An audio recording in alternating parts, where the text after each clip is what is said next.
What's up, YouTube? Today we're looking at a fan favorite, the Sp-1 Sp-1 Combat K-bar, or that's not a K-bar, it's a Ontario knife company with a nylon sheath. So I got this because it was $28 plus a few cents. And I had yet to, it comes in this box.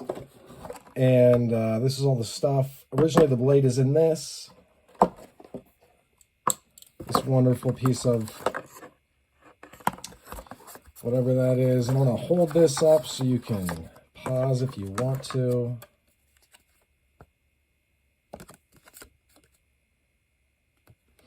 This says, if you use this knife to murder 4 people in Idaho, we are not held responsible. So, we are gonna get rid of that and get to this. I got this because it was extremely cheap. I had just, $28 for this is a steal. I had just started an Amazon Prime cycle, if you want to call it that, where they give you free month, and then I use a free month, cancel the last day, and then I have to wait like 6 more months or whatever amount of time before I can do it again. This thing, the sheath total is like 13 and a half. I heard a lot of bad press, I should say, about the sheath. But looking it over, I'm going to give this the seal of approval because this is just fine. And it has a hard insert. You won't be able to cut the sides, hopefully. Down here, it doesn't. I don't think the insert goes all the way. It could, though, possibly. I don't know. I can't see. Has this so you can tie it to your leg if you were to be into that. Came with this little tiny lanyard. Now we're gonna pop it out. Is this pretty? Is it like super nice? No. But does it work? Yes. Could you use this all day, every day? Yeah, you probably could.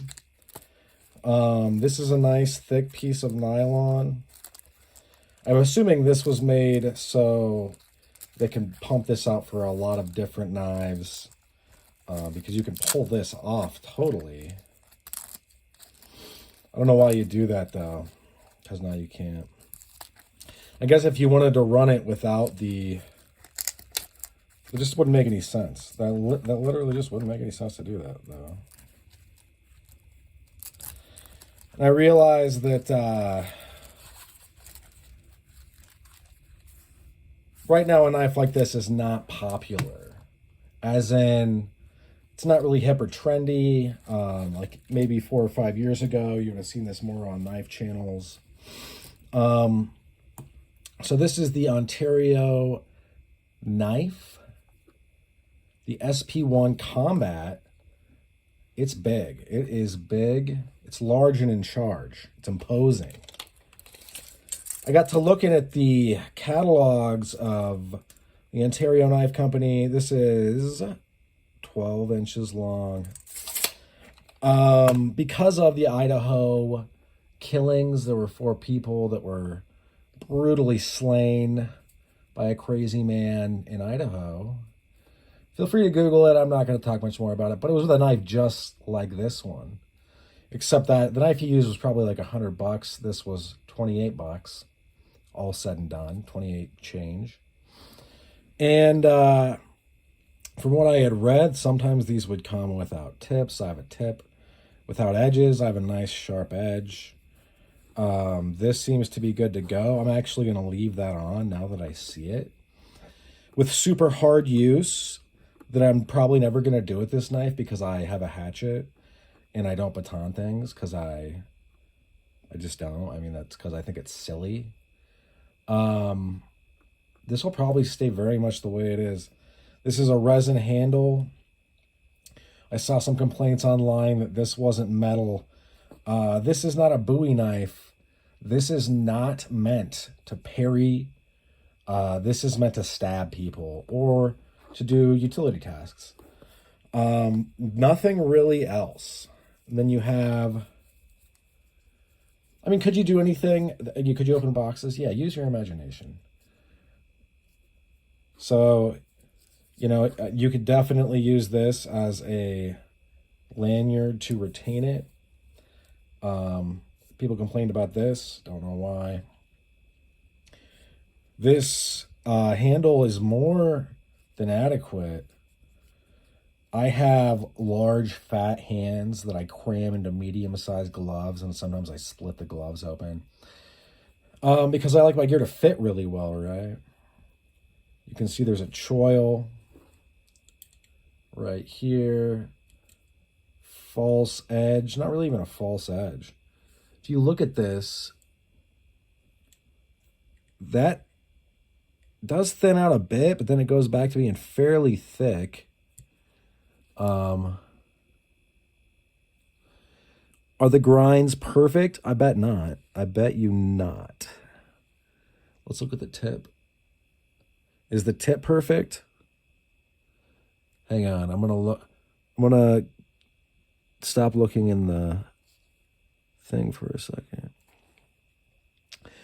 So this right here brings that thickness back up. There is a lot of material right there, actually. This is impressive.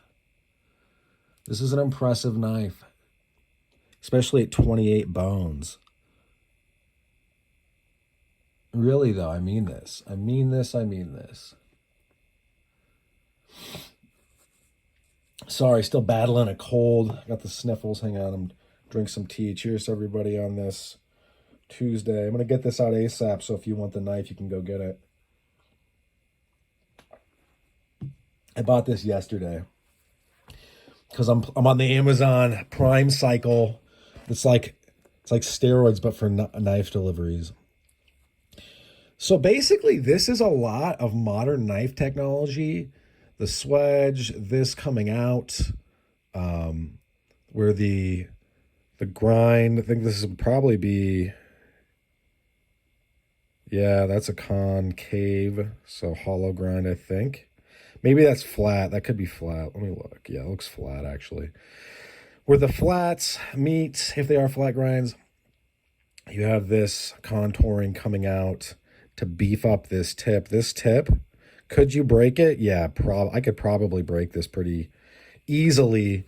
Smash it into concrete, jam it into this, and then do something stupid like that. Can I break this into a person? Maybe. They would definitely probably go into shock at the very least. And I'm not going to get too graphic, but because I think it would probably either be the pelvic girdle or the torso or the skull, they'd die, I think. I think they would probably pass from this earth. Shuffle off this mortal coil, as the poets like to say.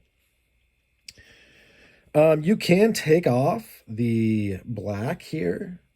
This is a type of coating that I've forgotten, but an epoxy remover or a latex remover. Run it through Google and people will tell you all about it. Then you will have a bear knife. It actually looks very nice. Got to watch out you don't melt this. I'm going to leave it. I'm going to leave it because this to me would be an anti-bear deterrent. Because with this reach, let me get I'm a former Marine, by the way, so I have trained with this very model. 7 inches. I don't know if it's, maybe, yeah, this is pretty much exactly what I had. I mean, you would have to go to K-Bar to get the exact model, but look, if a bear was charging me, not only could I slash its face wide open, maybe chop off its snout. If it got on me, I would have a chance to get at it. Granted, a big Kodiak bear, would I want to tangle with one? No, because, I mean, I would get wrecked. But could I fend it off? Maybe. If one jumped on my girl, could I run over and spear this thing into it and take the bear down? Probably. Would she be hurt? Yeah. Would the bear die? Maybe. The bottom line in the wild, unlike in real life, where you're almost always within an hour of a hospital and an emergency room, meaning that golden hour that medics talk about, that emergency responders talk about, you're almost always inside of it. In the wild, that's not the case. And it's definitely not that way for animals, because you're not going to take a bear to the veterinarian within an hour. The bear's going to run off and die by itself, most likely. And if not quickly, I bet if I stabbed it a few times, it would run off and die of infection, sepsis, something like that. This is not meant to parry, as I said before. It's rubber. It's meant to keep your hand from jumping over the guard and onto the blade. That's why it exists, and it would work just fine. With or without gloves, this has a ton. And this is the big knife. I mean, really, I'm having trouble keeping it on screen. This is very well done. This is a very well done piece. I did see legitimate gripes on Amazon before I purchased this. I'm going to run over it so you guys get the full contrast of what could happen. Saw some where this was busted off. Saw some reviews where this was not done at all. There was no edge. I'll cut paper here in a second. Saw some where they stripped it, and then there was pitting on some of it. That's a risk you're going to run. Saw that, these were torn off or something. Send it back if it's like that. Obviously, don't keep the knife if it's messed up. It's, that's not on you. Yeah, I knew that was going to, not the tearing, but that is cutting just fine. Right out of there. I bought this directly from OKC. And I'll actually look it up, and I'll put it in the description. I'm not going to look it up for you guys. Yeah, this thing is good to go. The way that you tell is you put it on your thumb and you just try to move it. And if it just slides without any, it's taking off parts of your nail a little bit. Yeah, this is good to go.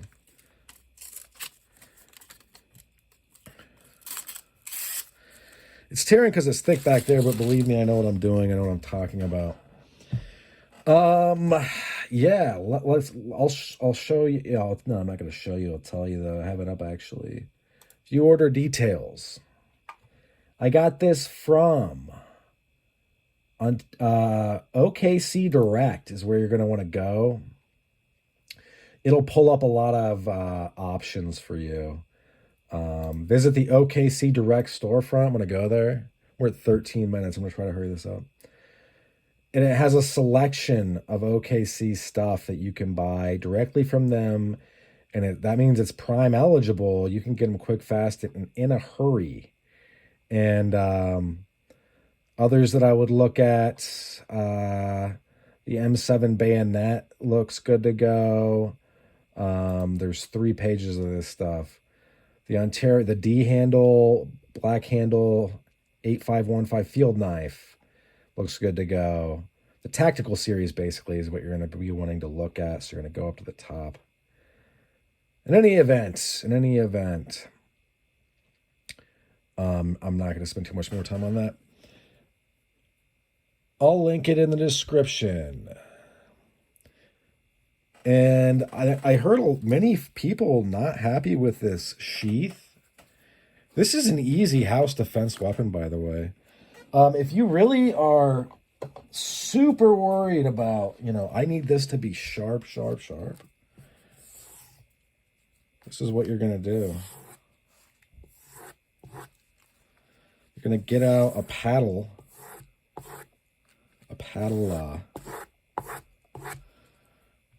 strap. You're going to do your best to get that edge on there.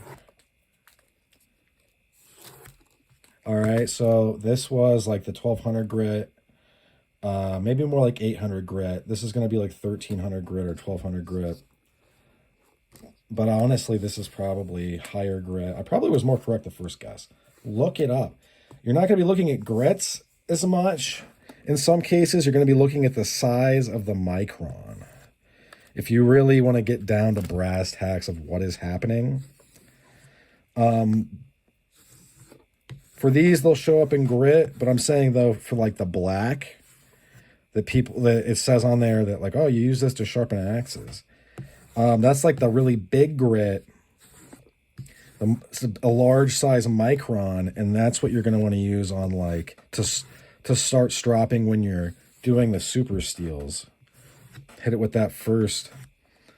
I mean, it's just like sandpaper or the grain of a stone. Remember, guys, use your brains. Don't cut yourself. None of this is rocket science. If it was rocket science, I couldn't do it. Truthfully.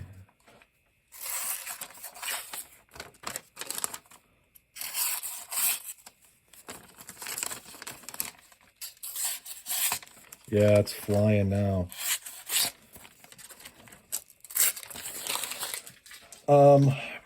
Before I put it away, I want to do it. Give it one more pass.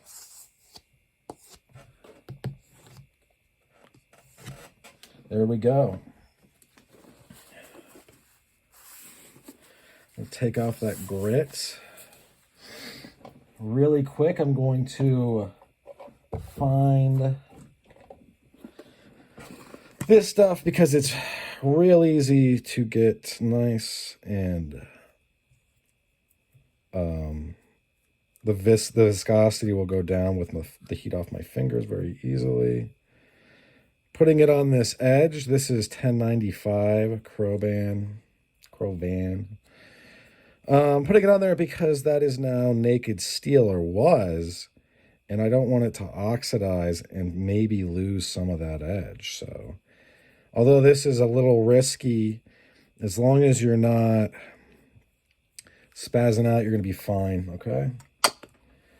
So now I'm going to take this one last time. Now it's ready to go into this guy. Bam.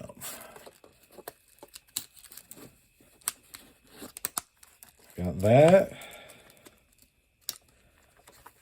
I'm ready. And this could be, like, I'll probably carry it as a bear deterrent, pig sticker, home defense. It's 28 bucks. That's all she wrote for this one. Thanks for sticking with me to the end. Have a great rest of your day. Bye now.